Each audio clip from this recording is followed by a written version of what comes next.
कृष्ण कृष्ण हरे हरे। ओम श्री परमात्मने नमः। अथ चतुर्थोऽध्यायः। ज्ञानकर्म संन्यासयोगः। श्री भगवानुवाच इमं विवस्वते योगं प्रोक्तवानहमव्ययम् विवस्वान्मनवे प्राह मनुरिक्ष्वाकवे ब्रवीत्। एवं परम्परा प्राप्तम् इमं राजर्षयो विदुः सकाले नेह महता योगो नष्टः परन्तप। एवायं मया तेद्य योगः प्रोक्तः पुरातनः भक्तोऽसि मे सखाच्चेति रहस्यं ह्येतदुत्तमम्। अर्जुन उवाच अपरं भवतो जन्म परं जन्म विवस्वतः कथमेतत् विजानीयाम् त्वमादौ प्रोक्तवानिति। श्री भगवानुवाच बहूनि मे व्यतीतानि जन्मानि तव चार्जुन तान्यहं वेद सर्वाणि न त्वं वेत्त परन्तप।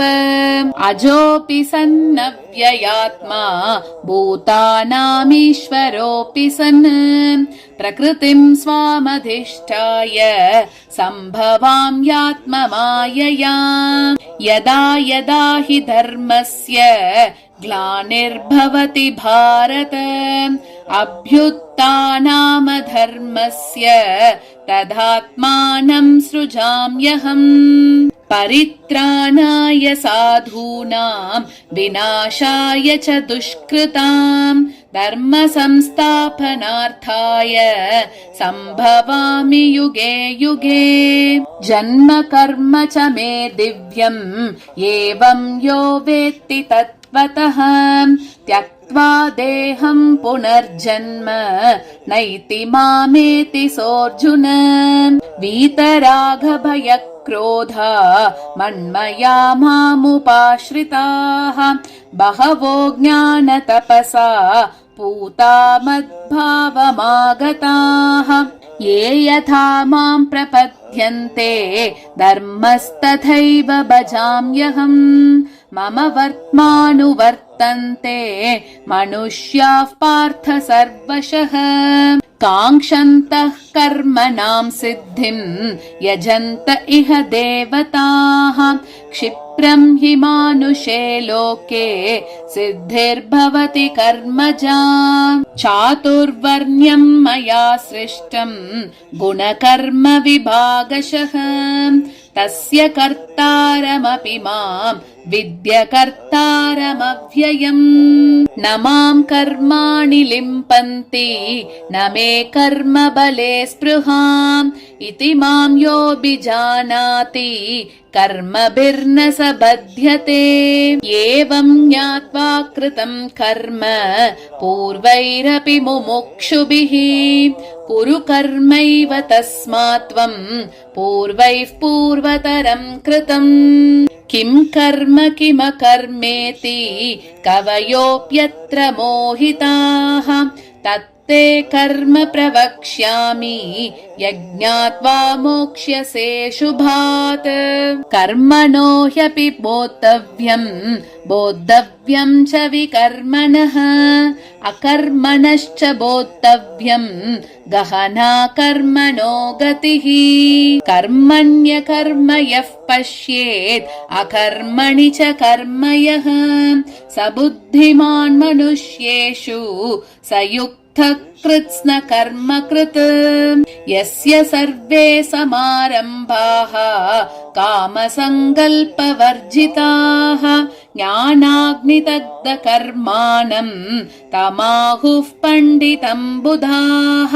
त्यक्त्वा कर्मफलासङ्गं नित्यतृप्तो निराश्रयः कर्मण्यभिप्रवृत्तोऽपि नैव किञ्चित् करोति सः निराशीर्यत चित्तो युक्तात्मा त्यक्तसर्वपरिग्रहः शारीरं केवलं कर्म कुर्वन्नाप्नोति किल्बिषम् यदृच्छालाभसन्तुष्टः द्वन्द्वातीतो विमत्सरः समः सिद्धावसिद्धौ च कृत्वापि न निबध्यते गतसङ्गस्य मुक्तस्य ज्ञानावस्थितचेतसः यज्ञायाचरतः कर्म समग्रं प्रविलीयते ब्रह्मार्पणं ब्रह्महविः ब्रह्माग्नौ ब्रह्मणाहुतम्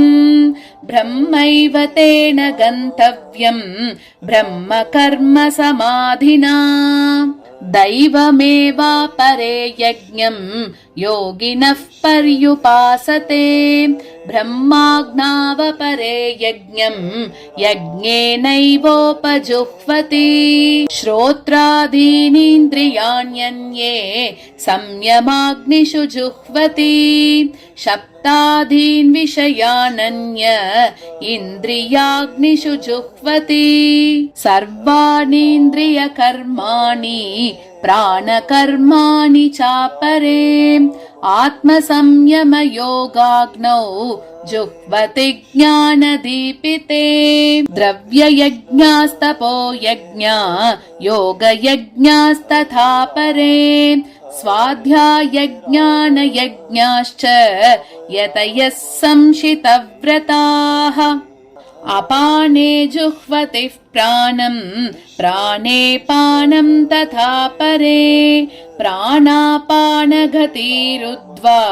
प्राणायामपरायणाः अपरे नियताहाराः प्राणान् प्राणेषु जुह्वति सर्वेऽप्येते यज्ञविदः यज्ञक्षपितकल्मषाः यज्ञशिष्टामृतभुजः यान्ति ब्रह्म सनातनम् नायं लोकोऽस्त्य यज्ञस्य कुतोऽन्यः कुरु सत्तम एवं बहुविधा यज्ञा वितता ब्रह्मणो मुखे कर्मजान् विद्धितान् सर्वान् एवं ज्ञात्वा विमोक्ष्यसे श्रेयान् द्रव्यमयाद्यज्ञात् ज्ञानयज्ञः परन्तप सर्वं कर्माखिलं पार्थ ज्ञाने परिसमाप्यते तद्विद्धि प्रणिपातेन परिप्रश्नेन सेवया उपदेक्ष्यन्ति ते ज्ञानम् ज्ञानिनस्तत्त्वदर्शिनः यज्ञात्वा न पुनर्मोहम् एवं यास्यसि पाण्डव येन भूतान्यशेषेण द्रक्ष्यस्यात्मन्यतो मयि अपि चेदसि पापेभ्यः सर्वेभ्यः पापकृत्तमः सर्वं ज्ञानप्लवेनैव वृजिनं सन्तरिष्यसि यथैधांसि समिद्धोऽग्निः भस्मसात् कुरुतेऽर्जुन ज्ञानाग्निः सर्वकर्माणि भस्मसात् कुरुते तथा न हि ज्ञानेन सदृशं पवित्रमिह विद्यते तत्स्वयं योगसंसिद्धः कालेनात्मनि विन्दति श्रद्धावान् लभते ज्ञानम् तत्परः संयतेन्द्रियः ज्ञानं लब्ध्वा परां शान्तिम् अचिरेणाधिगच्छति